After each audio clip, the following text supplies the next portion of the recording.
శుక్లాంబరధరం విష్ణుం శశివర్ణం చతుర్భుజం ప్రసన్నవదనం ధ్యాయేత్ సర్వవిఘ్నోపశాంతయే. ఆపదామపహర్తారం దాతారం సర్వసంపదాం లోకాభిరామం శ్రీరామం భూయో భూయో నమామ్యహం.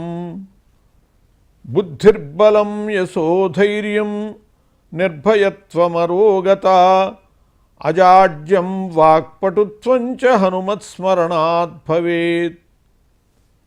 యోగి ప్రేక్షకులకు స్వాగతం. మనం ధర్మపథంలో ఉన్నాం. ధర్మపథంలో ఆర్షధర్మం మనకున్నటువంటి ఆ ధర్మాని పేర్లలో, మన ధర్మం యొక్క పేర్లలో సనాతన ధర్మము, హిందూ ధర్మము, ఆర్యధర్మము, వేదధర్మము ఇలాంటి పేర్లలో ఆర్షధర్మం అనేటటువంటిది ఒకటి అని. ఆర్షధర్మం అంటే ఋషుల వల్ల పెంపొందింపబడ్డటువంటి ధర్మం కాబట్టి ఆ ఋషుల యొక్క చరిత్రలు మనం తెలుసుకుంటున్నాం. ఆ ఋషులు చెప్పినటువంటి ధర్మశాస్త్రాలు తెలుసుకుంటున్నాం. వాళ్ళల్లో దూర్వాస మహర్షి అన్ని యుగాలలో ఉండి అన్ని యుగాల చరిత్రల్ని ప్రభావితం చేసినటువంటి వాడు దుర్వాసో మహర్షి. అటువంటి ఆయన దూర్వాసుడు అని ఎక్కువ లోకంలో అనుకుంటూ ఉంటాం. దుర్వాసో మహర్షి అని ఆయన అసలు పేరు. అటువంటి ఆ లోక ప్రసిద్ధిలో ఉన్నటువంటి ఆ దూర్వాసుడు, ఆయన యొక్క విశిష్టమైనటువంటి చరిత్ర తెలుసుకుంటున్నాం. దూర్వాసో మహర్షి యాదవ కులానికి ముసలం పుడుతుంది అని చెప్పి తనని పరిహాసంగా అడిగినటువంటి యాదవులకి సాంబుని ఆడవేషం వేయించి గర్భవతిలాగా తీసుకొచ్చి ఏ బిడ్డ పుడుతుంది అని అడిగితే చెప్పాడు, యాదవ కులానికి ముసలం పుడుతుంది అని చెప్పి. ఆయనకి తెలియంది ఏమిటి? అటువంటి ఆయన పరిహాసంగా అడిగారు అంటే వాళ్ళకి రోజుల దగ్గరకు వచ్చినందువల్లే ఇలాంటి బుద్ధి పుడుతూ ఉంటుంది. మహనీయులైనటువంటి వాళ్ళని పరిహాసే పెనవుచిత్యం. పెద్దలైనటువంటి వాళ్ళ విషయంలో పరిహాసాలు పనికిరావు. శాస్త్రం చెబుతోంది తల్లిదండ్రుల విషయంలో, మహర్షుల విషయంలో, అటువంటి పెద్దల విషయంలో పరిహాసాలు వంటివి పనికిరావు. గురువుల విషయంలో కూడా వాళ్ళ యందు ఎప్పుడూ కూడా భక్తిభావంతో ప్రవర్తించాలి తప్పితే వాళ్ళని మనం పరిహాసానికి వినియోగించుకోకూడదు. వాళ్ళ జుట్టో పంచో గోచినో లాగి వాళ్ళని ఎక్కిరించటము, పరిహసించటము ఇది చాలా ఘోరమైనటువంటి తప్పిదం. వాళ్ళు ఏమీ చేయలేకపోవచ్చు, కానీ భగవంతుడు చేస్తాడు ఆ పెద్దల్ని మనం అలా చేసినందుకు. అలాగే ఆ మహర్షి మహానుభావుడు అటువంటి ఆయన్ని పట్టుకుని ఆడవేషం వేసుకుని వచ్చి ఇలా పరిహాసం చేసేటప్పటికీ యాదవ కులానికి ముసలం పుడుతుంది పొమ్మన్నాడు. నిజంగానే మహనీయుల యొక్క వాక్కు ఎట్లాంటిది అంటే ఋషీణాం పునరాజ్యానాం వాచం అర్ధోనుధావతి అన్నారు. మన యొక్క మాట అర్థాన్ని బట్టి మనం ప్రయోగం చేస్తూ ఉంటాం. అక్కడ ఫలాని వస్తువు ఉంటుంది అని చెబుతాం, ఆ కొట్లో ఉంటుంది అని దొరుకుతుంది అని చెప్తాం. ఎందువల్లంటే మన అనుభవము, మనకు అర్థజ్ఞానం ఉన్నది కాబట్టి చెబుతాం. మహర్షులు అలా అనరు. వాళ్ళు అక్కడ ఉంటుంది అంటే ఆ వస్తువు ఉంటుంది, ఉండని చోట కూడా. అర్థాన్ని బట్టి మనం మాటను ప్రయోగిస్తాము. మహర్షులకి వాళ్ళ మాటను బట్టి అర్థాలు వచ్చేస్తూ ఉంటాయి. వాళ్ళు ఏదంటే జరిగిపోతుంది. దుర్వాస మహర్షి చెప్పాడు కాబట్టి ఈ అమ్మాయి గర్భాన యాదవ కులానికి ముసలం పుడుతుంది అని చెప్పాడు కాబట్టి నిజంగానే ముసలం అయిపోయింది. వాళ్ళు దిళ్ళు పెట్టారో గుడ్డలు కుక్కారో గర్భంగా తెలియదు సాంబుడికి, కానీ ఆ దుర్వాసో మహర్షి యొక్క మాట వల్ల అది నిజంగానే ముసలం అంటే రోకలైంది. రోకలిగా పుట్టేటప్పటికీ అప్పుడు గాభరా పడ్డారు, ఆందోళన పడ్డారు. ఆందోళన పడి పరిగెత్తుకుని వెళ్ళి కృష్ణ పరమాత్మతో చెప్పారు, మేము ఇలా బుద్ధి తక్కువయ్యి దూర్వాస మహర్షిని ప్రశ్నించాము, దూర్వాస మహర్షి ఇలా చెప్పాడు, చెప్పేటప్పటికి నిజంగానే రోకలి పుట్టింది, ఏమిటి చేయాలి ఇప్పుడు కర్తవ్యం చెప్పమని చెప్పి కృష్ణుని అడిగితే కృష్ణుడు చెప్పాడు, ఇది చాలా ప్రమాదకరమైనటువంటిది, ఆ ఋషివాక్యము పొల్లుపోయేది కాదు, అందువల్ల ఇది వంశ వినాశానికే వచ్చింది, దీనివల్ల ప్రమాదం పొందకండగా ఉండాలి అంటే సముద్ర తీరానికి వెళ్ళి దీన్ని పూర్తిగా అరగదీయండి, అరగతీసి గంధంలాగా దీన్ని సముద్రంలో కలిపేసేయండి, ముక్కలు చేసి కలపటం కాదు, అరగతీసి గంధంగానే సముద్రంలో కలపండి అని చెప్పి కృష్ణుడు చెప్పాడు. అలాగే అని చెప్పి వీళ్ళు ఓపిక కొద్దీ అందరూ కలిసి మొత్తం దీన్ని అరగతీసి సముద్రంలో కలిపారు గంధంగా.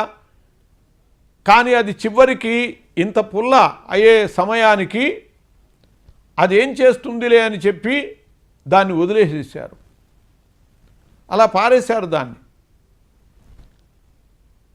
ఈ కలిపినటువంటి గంధం కలిపినటువంటి అది ఒక నురుగగా ఒడ్డు కొట్టుకు వచ్చింది. దీని నుంచి తుంగ మొక్కలు మొలిచాయి. ఆ తుంగ ఎలా ఉన్నది అంటే కత్తులలాగా తయారైంది. ఆ తుంగ వీళ్ళ వినాశానికి వచ్చింది కాబట్టి దాని యొక్క స్వరూపం కూడా అలా తయారైంది. అవి కత్తుల్లాగానే ఆ తుంగ మొలిచింది. అలాగే వీళ్ళు వదిలేసినటువంటి ఆ ముక్క ఉన్నదే, ఆ ముక్క ఒక బోయవాడికి దొరికింది. బాగా పదునుగా ఉన్నది, చక్కగా నునుపుగా దాన్ని కోసి ఉంచారు.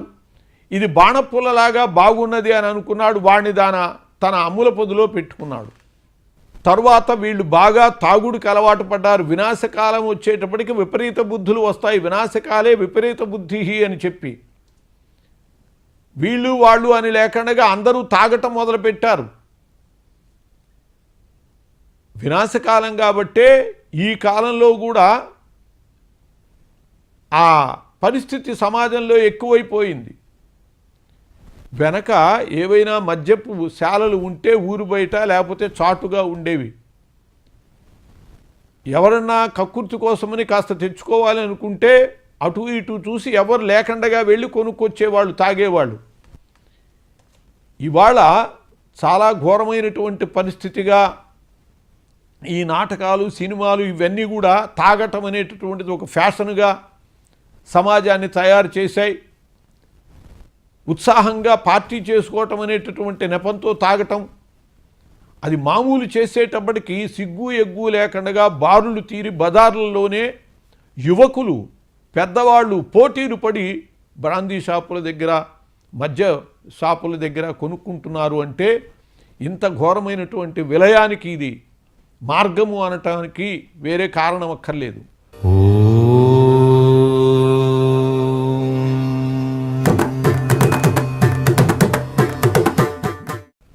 ఆ పరిస్థితి యాదవ్ కులానికి ముసలం పుట్టినటువంటి సందర్భంలో అక్కడ ఉన్నది. తెగ తాగటానికి అలవాటు పడ్డారు వాళ్ళు. బలరాముడికి కళ్ళు ఇష్టం. యథా రాజా తథా ప్రజ అన్నట్లుగా నాయకులు తాగేవాళ్ళైతే తయారయ్యేటటువంటి ప్రజలు కూడా తాగేవాళ్లే తయారవుతారు, తాగుబోతులే తయారవుతారు. అలా యాదవ్ కులం అంతా కూడా తాగుబోతులయ్యారు. తాగుబోతులయ్యేటప్పటికి ఒళ్ళు తెలియనటువంటి రీతిగా ప్రవర్తిస్తూ ఉంటారు. ఏదో మాట పెరిగి ఒకళ్ళకొకళ్ళు ఇక్కడ ఉన్నటువంటి తుంగ మొక్కల్ని పీకటం, ఒకళ్ళనొకళ్ళు కొట్టుకోవటం, ఇవి కత్తుల్లాగా తయారయ్యాయి కాబట్టి వీటి వల్ల చచ్చిపోవటం. అలా యాదవ్ కులం అంతా కూడా సర్వనాశనం అయిపోయింది, చచ్చిపోయారు చాలా వరకు. ఇదే సందర్భంలో కృష్ణ పరమాత్మ ఏకాంతంగా ఒక చెట్టుకు కింద పడుకుని కాలు మీద కాలు వేసుకుని కాలు ఆడిస్తూ ఉన్నాడు. దూరం నుంచి చూశాడు బోయేవాడు. ఈ ముసలంలో మిగిలిపోయినటువంటి ముక్కని బాణపుల్లలాగా తన అమ్ముల పొదలో పెట్టుకున్నటువంటి వాడు దీన్ని చూసి ఇలా కదలటం చూశాడు. ఇదేదో పక్షిలాగా ఉన్నది, మనం కొట్టి ఆహారంగా తీసుకోవచ్చు అని చెప్పి అక్కడి నుంచి ఒక్క మాటు తన అమ్ముల పొదలో ఉన్నటువంటి ఈ యాదవ్ కులం ముసలం ఉన్నదే ఆ ముక్కనే తీసి కొట్టాడు బాణంగా. బాణపుల్లలాగా ఉన్నది అది, అరిగి నేరుగా వచ్చేది ఆ కృష్ణ పరమాత్మ యొక్క బొటన వేలులో గుచ్చుకున్నది. అది కృష్ణ పరమాత్మ యొక్క వేలు వాడికి తెలియదు. పక్షి పడిపోయి ఉంటుందని చెప్పి వచ్చేసేటప్పటికి కృష్ణుడు భోరున ఏడ్చాడు, నాకు తెలియక కొట్టాను మహాప్రభువు క్షమించవలసింది అని చెప్పి. నీ దోషం ఏమీ లేదు, దానిలో ఏది జరగాలో అలా జరిగింది అని చెప్పి కృష్ణుడు అతనికి సమాధానం అంటూ చెప్పాడు. ఈ చర్య అంతటికీ కూడా కారణము దూర్వాసో మహర్షి యొక్క శాపం. యాదవ కులానికి ముసలం పుడుతుంది అంటాం. అంతేకాదు ఆయనకి జరిగింది కూడా అరికాల్లో ఆ బొటన వేలు భాగంలో గుచ్చుకునేదేంటే దానికి కూడా కారణం కృష్ణ పరమాత్మకి దూర్వాసుడు చెప్పినటువంటి విషయమే. దూర్వాసుడు ఒకప్పుడు తన ఒంటి నిండా పాయసం పూయమని చెప్పి అడిగాడు కృష్ణుడిని. కృష్ణుడు ఒంటి నిండా పాయసం పూశాడు. ఆయన ఏదడిగితే ఉన్మత్త వ్రతం అయింది. అది కృష్ణ పరమాత్మకి తెలుసు కాబట్టి, ఎంత తపస్సంపన్నుడో కూడా కృష్ణుడికి తెలుసు కాబట్టి ఆయన ఏదడిగితే అది చెయ్యాలి. అలా ఒంటి నిండా పూశాడు పాయసాన్ని. కాలికి పూయలా, అరికాలికి. అదంతా అయిపోయాక దూర్వాసుడు చెప్పాడు, నా అరికాలికి పూయలేదు కాబట్టి నీకు అరికాలి ద్వారానే మరణం జరుగుతుంది అని. అదే జరిగింది. ఇప్పుడు ఆ అరికాలు భాగంలో బొటనవేలు భాగంలో వాడు కొట్టడం, యాదవ కులానికి ముసలం అని చెప్పి దూర్వాసుడు చెప్పినటువంటి రీతిగానే ఆ పుల్లే దీనికి ఆయుధంగా వినియోగించడం అట్లా జరిగింది. ప్రతిదానికి కార్యకారణ భావం ఉంటుంది. ఈ బాణం కొట్టినటువంటి వ్యాధుడు కూడా, కిరాతుడు కూడా ఎవరో కాదు, త్రేతాయుగంలో అంగదుడు. ఆ అంగదుడు తన తండ్రిని వాలిని శ్రీరాముడు సంహరించాడు కాబట్టి ఆ శ్రీరాముని యందు మామూలుగా ఎంత భక్తి ఉన్నా కూడా లోపల దీనికి ప్రతీకారం తీర్చుకోవాలి అని చెప్పి అనుకున్నాడు ఆరంభంలో. ఆ అంగదుని యొక్క కోరిక ఇలా నెరవేరింది. ఆ అంగదుడే ఈ వ్యాధుడిగా బోయేవాడుగా పుట్టాడు. కృష్ణ పరమాత్మ యొక్క మరణము చివరికి ఆయన అవతారం చాలించటానికి కారణమైనటువంటి ఈ శరీరం పడిపోవటం అనేటటువంటిది ఆ అంగదుడు వ్యాధుడిగా పుట్టినటువంటి వాని వల్లే జరిగింది. దుర్వాసుని యొక్క మాటల వల్లే జరిగింది. అట్లా దుర్వాసుడు శివావతారుడు, ఈశ్వరుని అంశ ఈయన. అత్రి మహర్షికి అనసూయకి త్రిమూర్తులు సంతానంగా పుడతామన్నారు. ఆ త్రిమూర్తుల్లో విష్ణువంశలో దత్తాత్రేయుడు కాగా ఈశ్వరాంశతో పుట్టినటువంటి వాడు దుర్వాసుడు. ఈశ్వరుడు లయకారుడు. లయకారణానికి లయ అవ్వటానికి కారణం ఈశ్వరుడే. అదే విషయము మనకి ఇక్కడ కనపడుతుంది. ద్వారకలో ఈ సంఘటన ద్వారా ద్వాపర యుగం అంతం కావటానికి, లయకార జరగటానికి కారణం ఈ దుర్వాసుడే అయ్యాడు పరోక్షంగా. కృష్ణ పరమాత్మ వెళ్ళిపోవటంతో ఇక్కడ ఉన్నటువంటి అర్జునాదులకు కూడా శక్తి క్షయమైపోయింది. కృష్ణుని యొక్క అష్టమహిషుల్ని రక్షిద్దామని చెప్పి వాళ్ళని తీసుకువెళుతూ ఉంటే దారిదోపిడి దొంగలు వీళ్ళని కొట్టి వీళ్ళ దగ్గర నగలోవి తీసుకుంటూ ఉంటే కురుక్షేత్ర సంగ్రామంలోనే విజయం సాధించినటువంటి అర్జునుడు వాళ్ళని ఏమీ చేయలేకపోతాడు. కృష్ణుడు వెళ్ళిపోయాక ఈయన యొక్క శక్తి ఏమీ లేదు, మొత్తం శూన్యమైపోయింది. అందువల్లనే వాళ్ళని ఏమీ చేయలేకపోయాడు, తన అశక్తుడైపోయాడు. వెళ్ళి ధర్మరాజుతో చెప్పాడు, అన్నా మనకి చుట్టము, బంధువు, బావ, దైవము అన్నీ అయినటువంటి కృష్ణుడు మనకి ఇక లేడు అని చెప్పేటప్పటికీ ధర్మరాజు చాలా బాధపడ్డాడు.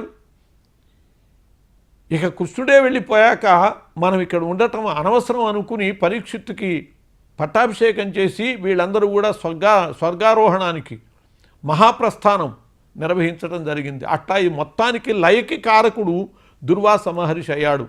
అది మనం గమనించవలసినటువంటి విషయం. లయకారుడైనటువంటి ఈశ్వరుని అంశతో పుట్టినటువంటి దుర్వాసుడే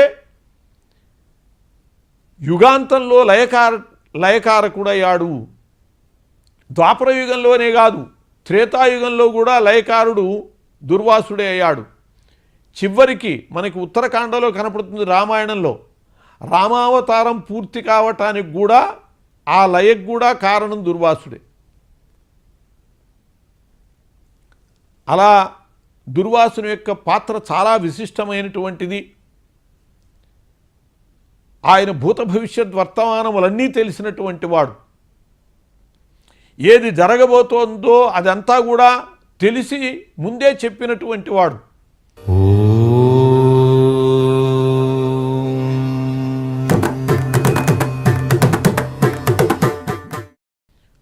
ఒక మాటు దుర్వాసుడు వశిష్ఠ మహర్షి ఆశ్రమానికి చాతుర్మాస్య దీక్షకి వెళ్ళాడు. ఈయన సన్యాసి కాదు, వివాహితుడే, గృహస్థే. చాతుర్మాస్య దీక్ష గృహస్థులు కూడా చేస్తారు. అందరూ కాకపోయినా చాతుర్మాస్య దీక్ష వహించేటటువంటి వాళ్ళు ఉన్నారు. గృహస్థులు కూడా చాతుర్మాస్య దీక్ష చేయొచ్చు. అలా చాతుర్మాస్య దీక్షలో వశిష్ఠాశ్రమంలో ఏర్పాటు చేసుకున్నాడు దుర్వాస మహర్షి. వశిష్ఠునుకు ఆనందమే ఆ దుర్వాస మహర్షి తన ఆశ్రమంలో ఉండటం.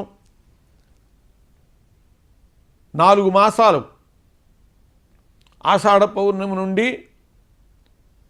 శ్రావణం, భాద్రపదం, ఆశ్వీజం, కార్తీక పౌర్ణమి దాకా ఈ దీక్షా కార్యక్రమం, చాతుర్మాస్య దీక్ష నిర్వహించాలి. గృహస్థులు కూడా నిర్వహించేవాళ్ళు, ఇప్పటికీ నిర్వహించే గృహస్థులు ఉన్నారు.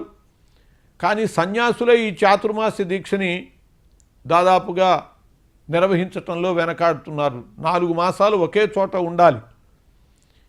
ఈ స్పీడు యుగంలో సన్యాసులు కూడా 4 మాసాలు ఒక చోట ఉండే పరిస్థితి లేకుండా పోయింది. చాతుర్మాస్య కాదు కదా, 2 నెలలకు పరిమితమై, నెలకి పరిమితమై 20 రోజులకే అట్లా చాతుర్మాస్య దీక్ష అలా అయిపోయింది పరిస్థితికి. ఆనాడు దుర్వాస మహర్షి వశిష్ఠాశ్రమంలో చాతుర్మాస్య దీక్షకి ఉన్నాడు.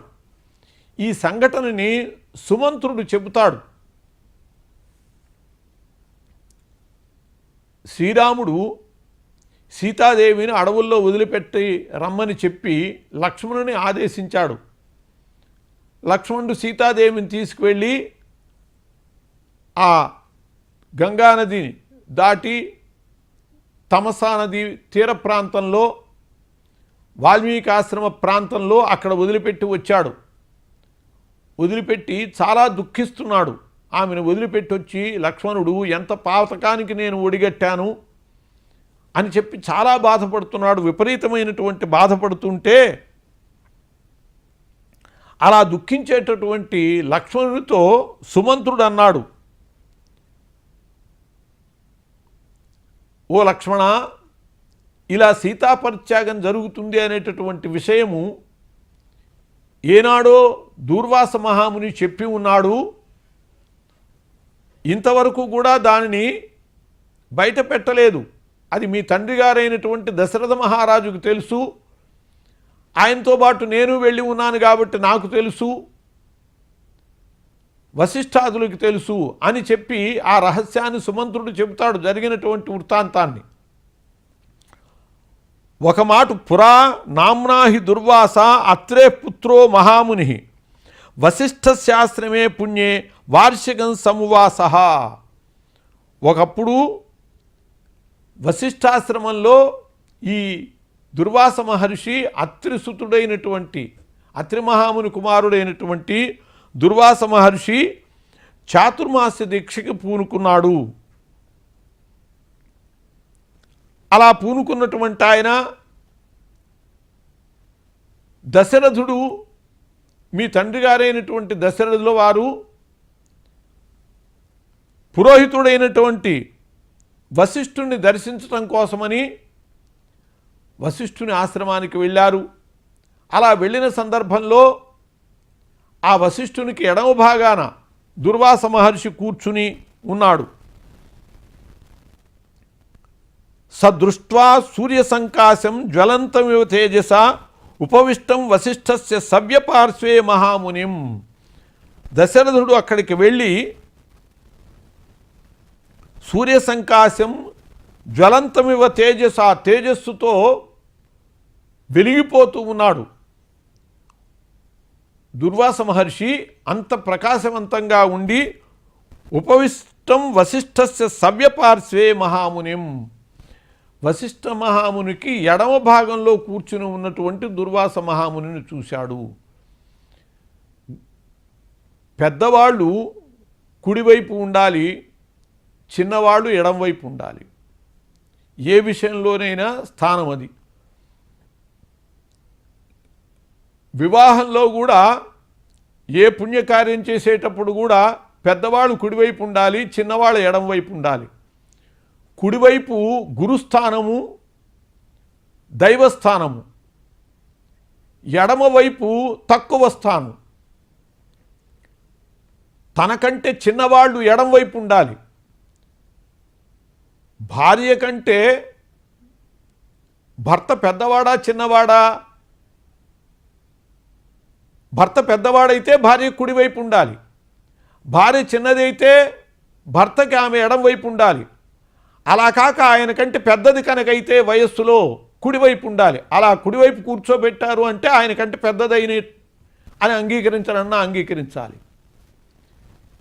ఇది మా సంప్రదాయము అని చెప్పి కొందరు కుడివైపుకు పెడుతూ ఉంటారు. ఆ కుడివైపు ఎందుకు పెట్టాలి అంటే, ఇద్దరు భార్యలు ఉన్నప్పుడు లక్ష్మీదేవి స్థానం ఏమిటి అని అన్నప్పుడు లక్ష్మీ స్థానం కుడివైపు అని చెప్పి చెప్పబడ్డది. శ్రీదేవి భూదేవి విష్ణుమూర్తికి ఇద్దరు ఉంటారు కదా, అందువల్ల లక్ష్మీదేవిని ఇద్దరిని ఎడమవైపు కుదరదు కాబట్టి ఒకళ్ళని కుడివైపు కూర్చోబెట్టాలి, ఒకళ్ళు ఎడమవైపు కూర్చోబెట్టాలి. ఎవరిని కుడివైపు ఎవరిని ఎడమవైపు అని అంటే లక్ష్మీ స్థానం కుడివైపు అని శాస్త్రం చెప్పింది కాబట్టి కుడివైపు లక్ష్మీదేవిని, ఎడంవైపు భూదేవిని, శ్రీదేవిని భూదేవిని పెట్టాలి. ఇద్దరు ఉన్నప్పుడు ఆ విధానం. ఒకళ్ళే ఉంటే తప్పకుండా ఎడంవైపే పెట్టాలి. కానీ దురదృష్టం ఏమిటంటే పంతానికి మాకింతే అని అంటూ చివరికి సువర్చలాధిష్ఠిత వామభాగం అని శాస్త్రం చెప్పినా ఆమెను తీసుకువెళ్ళి కుడివైపున పెట్టడం. సాక్షాత్తు శ్రీరామచంద్ర ప్రభువుకి సీతాదేవి ఎడంవైపున సాక్షాత్కరించి స్వయం వ్యక్తమూర్తిగా ఉన్న ఆమెను తీసుకువెళ్ళి కుడివైపున పెట్టడం, కుడివైపున ప్రతిష్ఠించడం.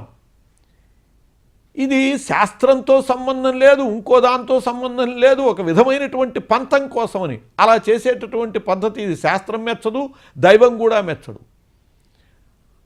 ఆ సీతామాత పతివ్రత శిరోమణి, ఆమె తన భర్తని తనకంటే తక్కువవాడు, నాకు ఎడంవైపు ఉండాలి అని చెప్పి అంటే ఒప్పుకుంటుంది ఆమె. ఇంగిత జ్ఞానంతో మనం ఆలోచించినా కూడా పెద్దవాళ్ళు కుడివైపు ఉండాలి, చిన్నవాళ్ళు ఎడంవైపు ఉండాలి.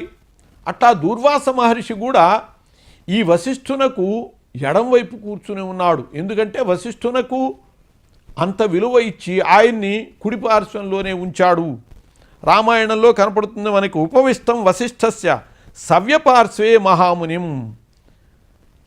అలా వశిష్ఠ మహర్షిని, ఆయనకి ఎడమ పార్శ్వంలో ఉన్నటువంటి దుర్వాస మహర్షిని దశరథ మహాముని చూశాడు. వాళ్ళకి నమస్కారం చేశాడు. స్వస్తి.